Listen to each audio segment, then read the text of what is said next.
Buenas noches, bienvenidos a Punto Económico. El día de hoy vamos a hablar sobre el mensaje a la nación del presidente el día 28 de julio. Por eso hemos invitado a Pedro Lachea, expresidente de la Sociedad Nacional de Industrias. En este primer bloque vamos a hablar con él sobre la impresión. Todo lo que queremos observar es la impresión del lado del empresario, del industrial nacional. ¿Qué es lo que está, digamos, cómo ha recibido el mensaje de la nación? Y en la segunda parte del programa vamos a hablar con Miguel Palomino. Él es director gerente del IPE, el Instituto Peruano de Economía, un analista económico, también para hablar sobre el mensaje presidencial. Vamos a tener, digamos, puntos de vista con respecto a qué es lo que se ha dicho y, digamos, finalmente qué es lo que el mensaje que estaría llegando a la población, tanto a los inversionistas como al ciudadano en general. Así damos la bienvenida al señor Pedro Lachea, expresidente de la Sociedad Nacional de Industria. Buenas noches, bienvenido a Punto Buenas Económico. noches, ¿cómo están? Buenas noches a todo el mundo. Vamos a la pregunta de fondo. El mensaje de la Nación del 28 de julio, ¿qué tan, digamos, cómo ha sido recibido por el sector empresarial? Usted representa, o digamos, ha representado a la Sociedad Nacional de Industrias y quisiéramos saber efectivamente cuál ha sido el sentir de en este caso, de los industriales. Bueno, no solamente están mis declaraciones, sino también las declaraciones del presidente actual, Luis Salazar. Nosotros vemos que el discurso regresa sobre las líneas matrices de la inversión. O sea, se habla crecimiento minero, se habla del impulso que se le va a dar a los proyectos públicos privados, se habla que no hay un sobresalto de una noticia que pueda ser discordante a las líneas que ya se han mencionado. Más aún, yo sí creo que hay en cierta forma el no hablar más del tema. Se toma que este va a ser el camino que vamos a seguir. Esto es bueno, porque para el inversionista lo único que no interesa son sobresaltos. El inversionista, por lo general, cuando invierte no está comprando para vender, está poniendo su dinero en una planta, en una fábrica, trayendo maquinaria. Posiblemente la fábrica puede estar lista en 1 año y medio antes que comience a trabajar. Entonces, si el entorno está movido, el entorno tiene noticias de cambio violento, de cambio radical, lo único que va a decir va a esperar que vengan los cambios. No va a tomar la decisión hasta que los cambios hayan dado, lo cual en este momento para el Perú no es lo que necesitamos. Ahora, digamos, parte de lo que se ha estado hablando es el tema de la expectativa hacia el empresario. Y justamente comentábamos antes de entrar a entrevista, estaba sacando las estadísticas del Banco Central de Reserva con respecto a la expectativa del empresario. Hay un índice, digamos, hay una serie de índices que el Banco Central de Reserva a través de encuestas muestra y, digamos, hay ciertos índices que han comenzado a bajar en los últimos meses. Por ejemplo, el índice de ventas respecto al mes anterior.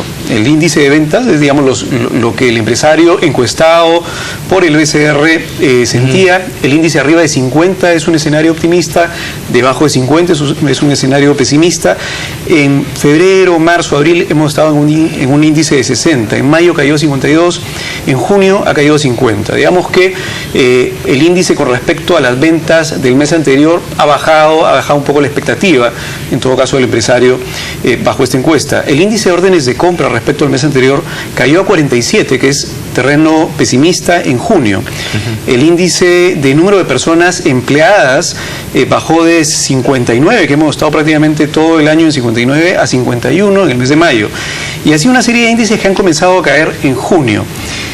El mensaje a la nación: ¿podría revertir este índice en el futuro o no? ¿O el índice va a continuar probablemente, digamos, con una tendencia a la baja? Yo creo que el discurso, como se ha entendido, como yo lo he entendido, es que vamos a seguir en líneas matrices y no van a haber sorpresas en lo que va del tercer, cuarto y quinto año. Vamos a tener que hacer un mayor esfuerzo, es lo que yo entiendo, para ciertas aristas irlas mejorando. Para que entienda el amigo televidente, es como un auto viene, la economía viene a 200 kilómetros por hora, y esa es la velocidad que está viendo el Perú. Pero mensajes que a veces son contradictorios, o situaciones que son contradictorios, acá ha habido tremendamente una cantidad, de manera muy grande, ruido político. Entonces, eso hace que el empresario deje de acelerar. No va a parar, pero ya no acelera. Entonces, han habido leyes que no han sido muy afortunadas, que se han dado en el Congreso, situaciones del Congreso que han generado tremendamente una impresión en la gente. Dice, ¿qué pasa acá? Acá puede salir cualquier ley, cualquier cosa. Yo creo que el mensaje del presidente tiende a corregir lo que se ha dicho y lo que se ha hecho en los últimos 3 meses. O sea, como te digo, no es que está parando la inversión.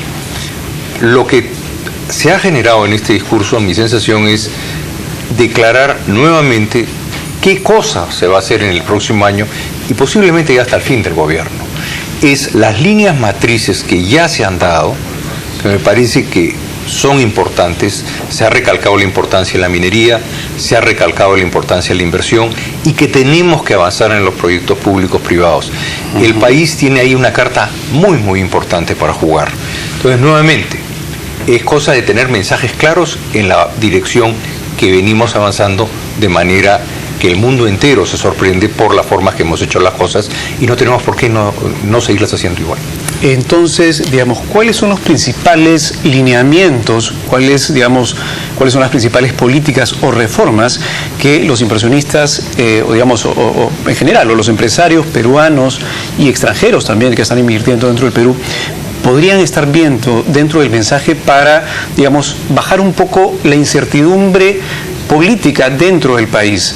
¿Qué es lo que se está pidiendo y que entiendo tras el mensaje podría haberse obtenido en tema de sensación, expectativa, confianza? Claro, no solamente está ese tema, el tema de la inversión, yo sí creo que han salido un paquete de leyes que salieron, que todavía se está viendo el reglamento, se está viendo si es que proceden, si es que tendrían que tener alguna u otra modificación.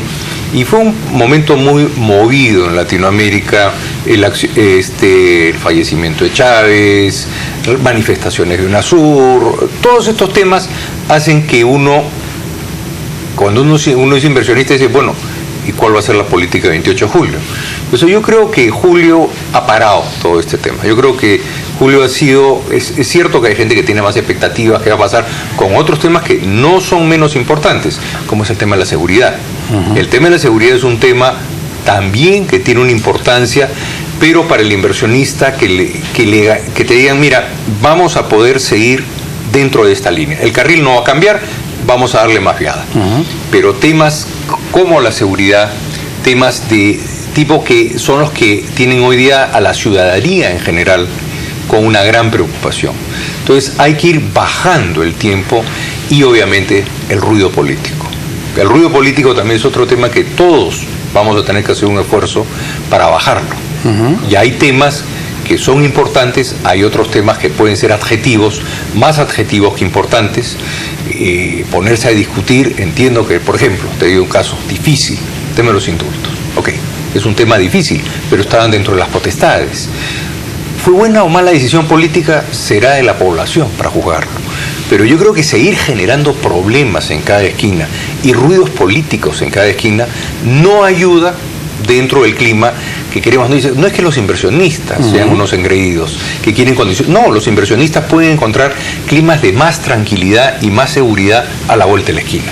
En cualquiera de los... Cada país es una plataforma. Y en esa plataforma yo voy a enfrentarme a la incertidumbre, que es la inversión. ¿Mi plata rendirá o no rendirá? Yo veo un país donde hay desorden, donde no hay seguridad, a donde todos los políticos están agarrados del cuello, a donde inclusive las políticas económicas hasta este 29 estaban un poco en el aire. Ahora se dice, van a estar en orden y vamos a seguir estas líneas matrices. Eso quiere decir entonces, que... no estamos solos. Hay otros países donde también se puede invertir. Entonces, hoy día el Perú, lo que haga, somos un país que creemos en la economía global, nos hemos beneficiado de la economía global y estamos creciendo en el mundo. Ahora, entonces, tenemos que ser consistentes y no creer que estamos solos. Hay un Colombia, hay un Chile, hay un México, hay un Panamá que están también compitiendo por las inversiones. El contexto actual es interesante desde el punto de vista de que la incertidumbre es global en realidad. Es decir, estamos actualmente en un mundo con una incertidumbre global. Exactamente, Pero cuidado, mira, Europa se habla de que tiene problemas, sí o no, crecerá 0, crecerá 1. Pero las líneas matrices tributarias, laborales y en general las seguridades de la inversión ya están definidas.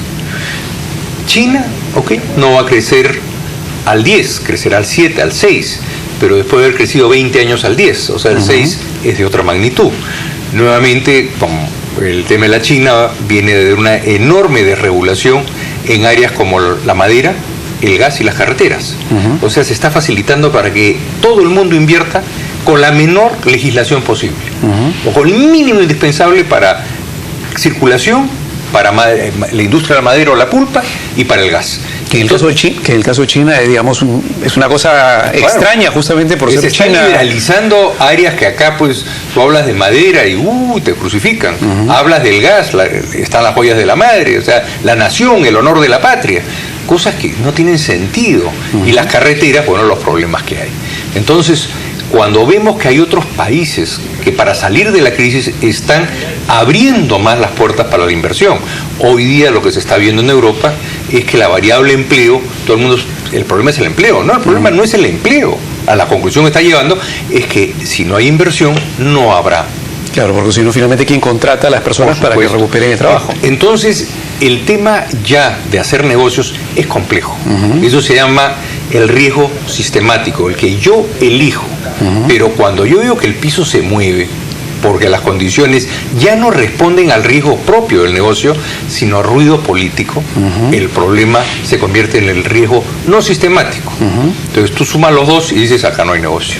De acuerdo. Porque me es imposible en un presupuesto poner qué piensa un político que no ha decidido lo que quiere de acá a 2 años.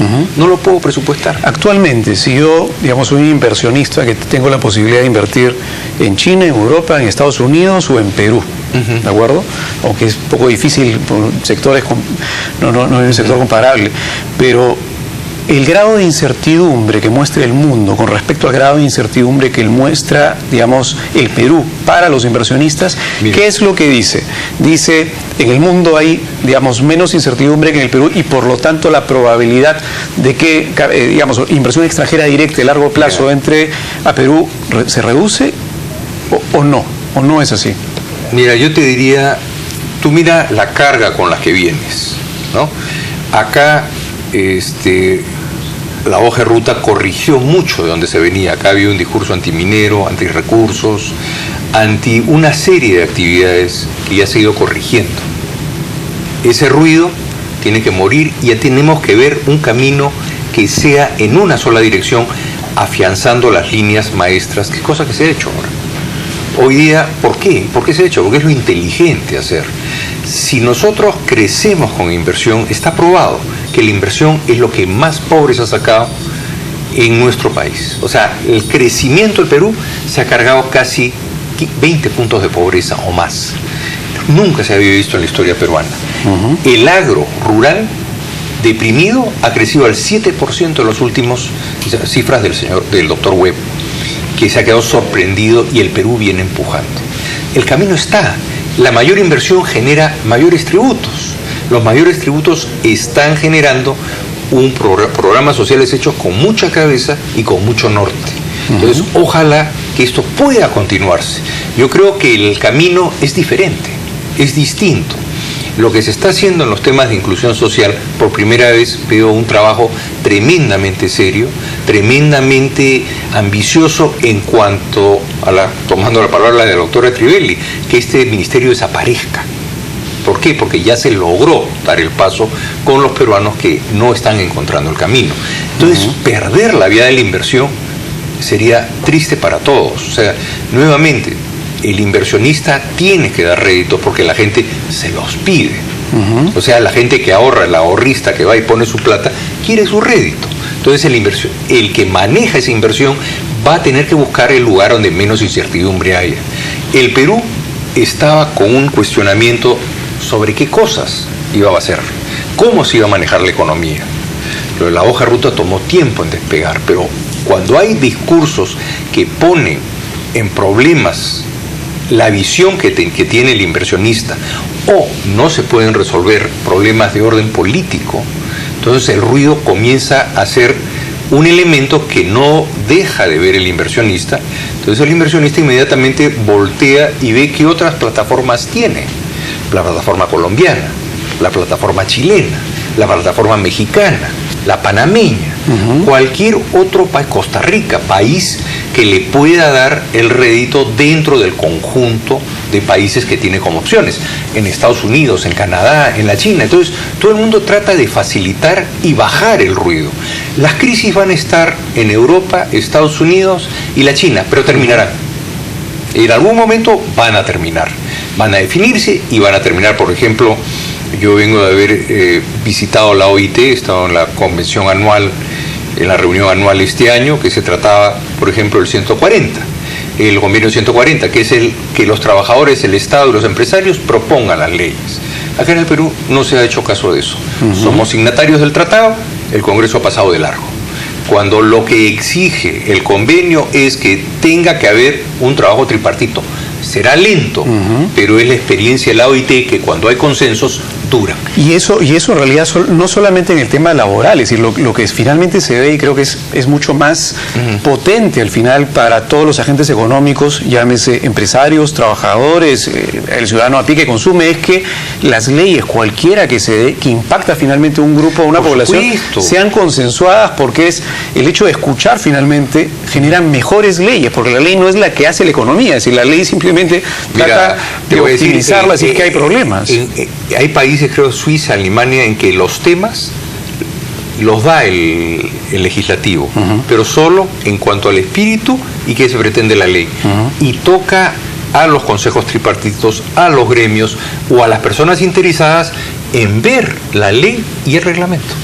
Entonces, y el nivel de detalle, porque, el nivel de detalle, porque ¿quién más conoce el detalle que las personas que están involucradas? Exactamente. No es alguien, digamos, que no es un dios el Congreso que sabe exactamente qué es lo que tiene que hacer o dejar de hacer. O los asesores, ¿no? Se les da un trabajo demasiado fuerte. Y ahí la vez pasada estaba hablando con un congresista con respecto, por ejemplo, a ese tema.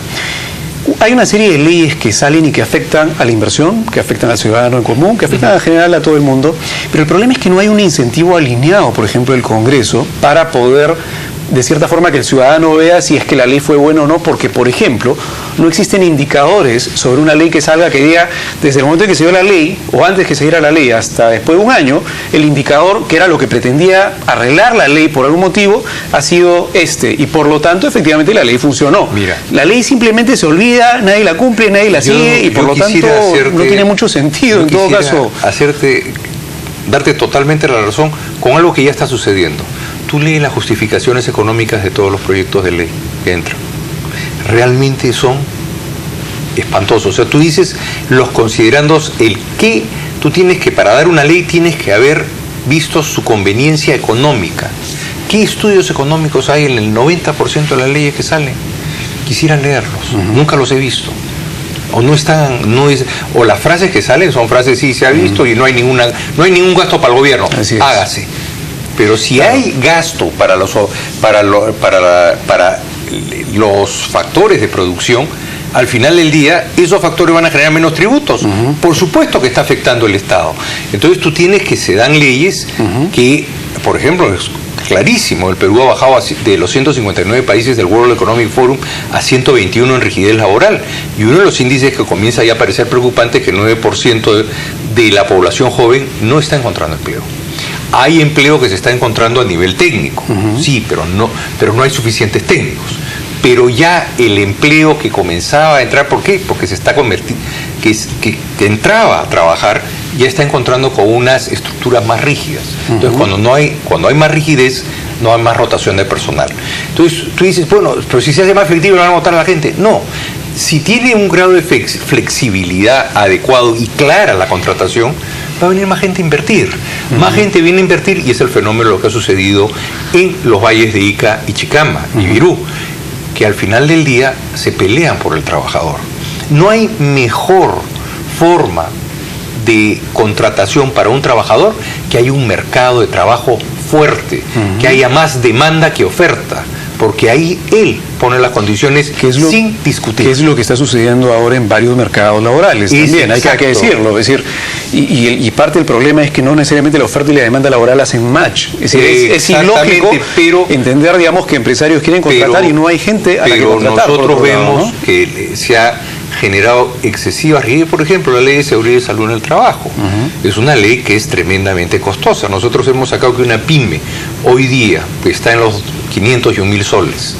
Si pasara a ser 502.000 soles, tendría que contratar servicios y cumplir con las regulaciones por casi 100.000 soles.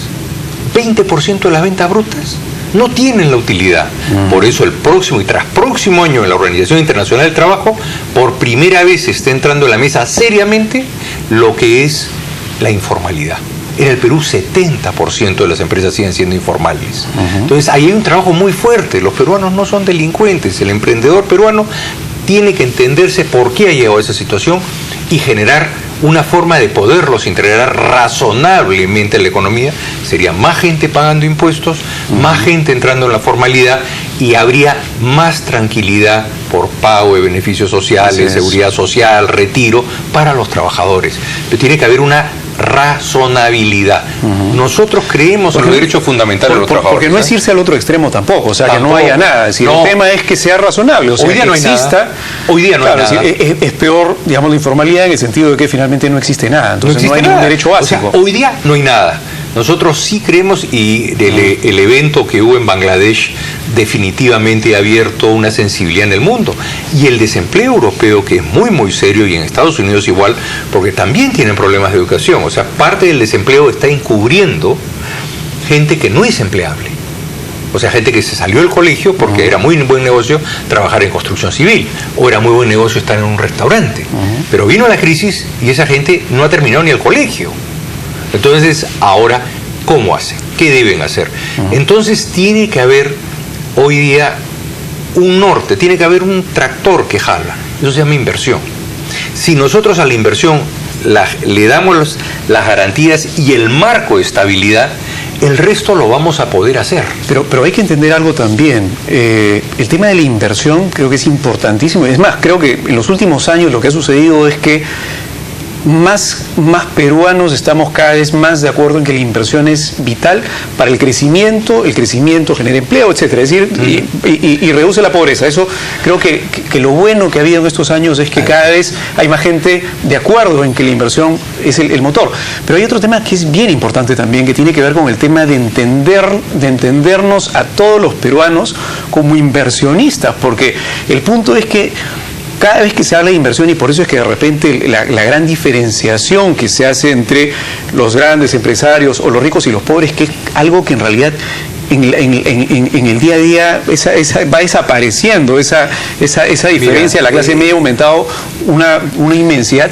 Es el hecho, para terminar, es el hecho de entender finalmente que la persona que está saliendo con su carrito sanguchero es un inversionista, que la persona que está ahorrando en una AFP es un inversionista, que las personas que tienen su plata en el fondo mutuo es un inversionista. O sea, en la medida en que todos los ciudadanos entiendan también su rol como inversionistas, obviamente a todo el mundo le va a convenir que las inversiones se traten bien, porque finalmente las inversiones terminan siendo plata de todo el mundo.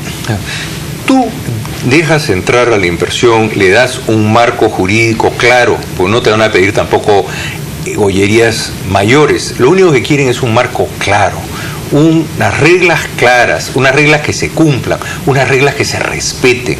Eso se llama ser coherente. Las cosas no pueden ser blancas y negras. Yo vengo y leo blanco sobre negro y es negro. Punto. Entonces yo ya sé lo que es negro. Regresamos al riesgo sistemático. Ya yo puedo tomar mi riesgo porque estoy parado en firme. Entonces hoy día dar esa oportunidad nos va a permitir la ayuda social, que se ha dicho de paso, uno de los programas que está llevando el MIDI se están haciendo con mediciones justamente.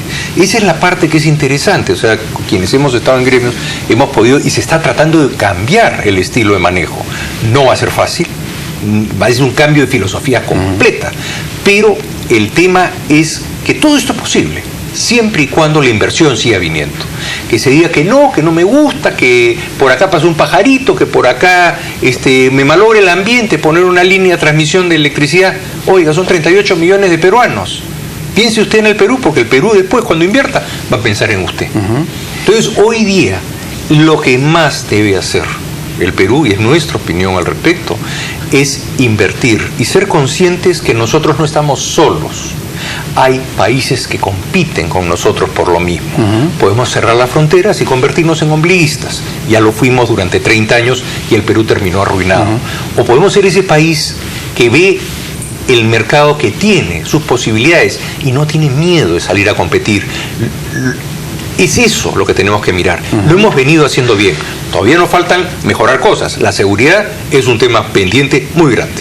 Pero ahí me gustaría detenerme nuevamente. El empresario peruano ha cambiado porque, digamos, antes lo que se veía, o digamos, lo que la gente de a pie veía, era más que empresarios que buscaban inversiones razonables, eran, digamos, un grupo de empresarios que muchas veces eran mercantilistas, en realidad, hay que decirlo con todas sus letras.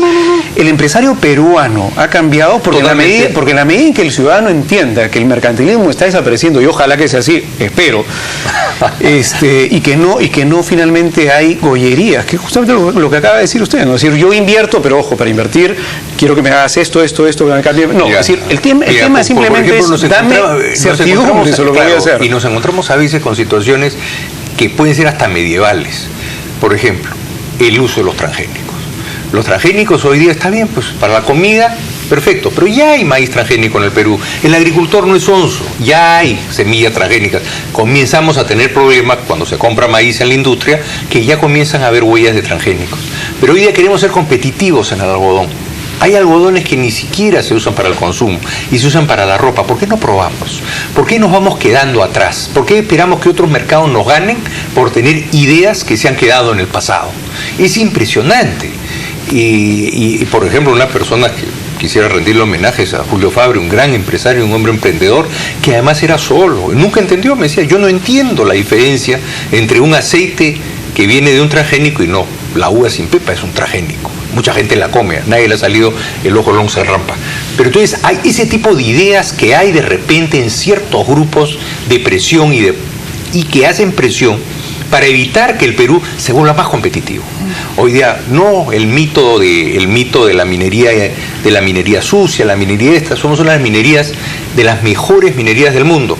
Y hablan, ¿en qué podemos mejorar en tecnología? En hacer una minería más limpia todavía. Hay algo, para cerrar, hay algo que digamos, habló el presidente en el discurso, y habló de externalidades negativas, que creo que lo entendemos perfectamente, es el hecho de que cualquier actividad no puede, es decir, está bien la inversión y la idea es que todo el mundo invierta, el chiquito, el grande, todo el mundo, y que todo el mundo tenga certidumbre de que cuando invierta no va a pasar algo raro, que al final, pero las externalidades negativas siempre hay que cuidarlas, o sea, en el sentido de que no se dañe a terceros, el derecho de terceros, eso no. Y eso es importante, creo que eso es clarísimo. Y creo que el respeto sobre eso poco a poco ha ido ganando en la forma de actuar de los empresarios. No, eso es claro, o sea, hoy día ya se conoce mucho más de lo que es el trabajo ambiental y el manejo ambiental, pero cuidado, las externalidades a veces exageran, yo quiero medirlas.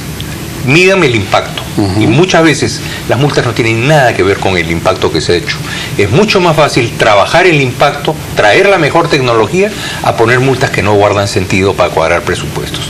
Ahí hay un problema. O sea, tenemos que comenzar a trabajar con tecnologías nuevas y ver de qué forma aminoramos el impacto. Todo el mundo habla de externalidades. Perfecto, midámoslas.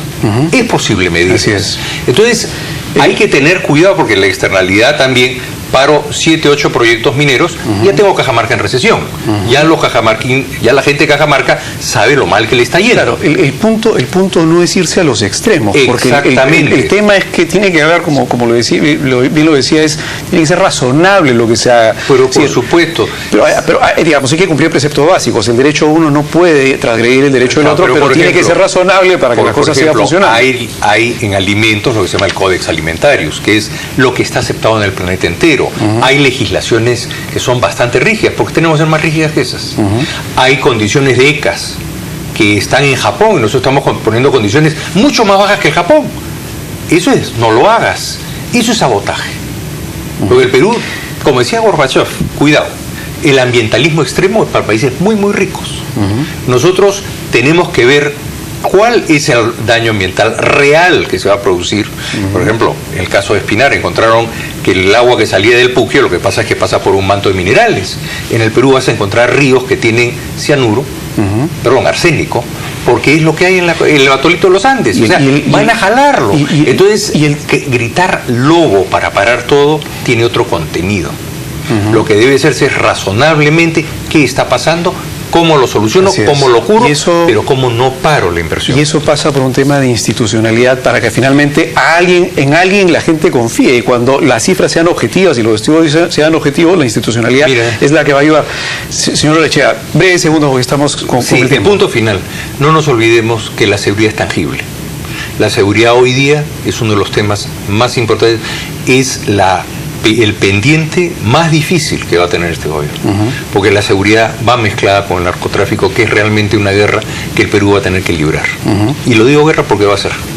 Señor Olechea, muchas gracias por venir a Punto Económico. Lo único que espero es, digamos, me queda claro que los empresarios representados, los industriales por usted, digamos, usted ha estado como ex presidente de la Sociedad Nacional de Industrias, comiencen efectivamente a tener mayor confianza y que las cifras que nos da el BCR que han estado bajando en las expectativas con respecto a la inversión de acá a 2 o 3 meses, pues esto, digamos, trabaja con rezago, comiencen a subir para beneficio de todo el mundo. Hay que tener cuidado y hay que promocionar la inversión. Yo sí creo que la inversión va a generar mayores beneficios para el pueblo. Y hay que aumentar la confianza finalmente de todos. Muchas gracias, señor Olechea, por venir a Punto Económico. Y volvemos en el siguiente bloque para hablar con el economista Miguel Palomino. Él es director gerente del IPE. Volvemos.